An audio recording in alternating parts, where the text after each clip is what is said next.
were discussed and suggestions given on the best way forward. The hope is that the military, including the police and other security agencies, have been given a marching order to control the situation by all means. With the current operation going on, I am sure before the end of this rainy season, people can go back to normal life. It's a task that must be done.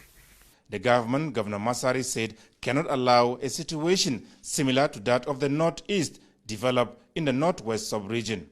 The people living in the rural communities will testify that yes, no situation is impossible, especially to a willing and determined mind. So I do believe that we can conquer these bandits, get the land back in total peace. Then state governments and local governments will now move in, especially in the area of education, then access, then water supply, then their means of livelihood, which mainly agriculture and livestock. Governor Masari used the opportunity to felicitate with the President on behalf of the people of Katsina State on the peaceful celebration of the Greater Eid amidst the coronavirus pandemic. From the State House, Adamu Sambu, NTA News.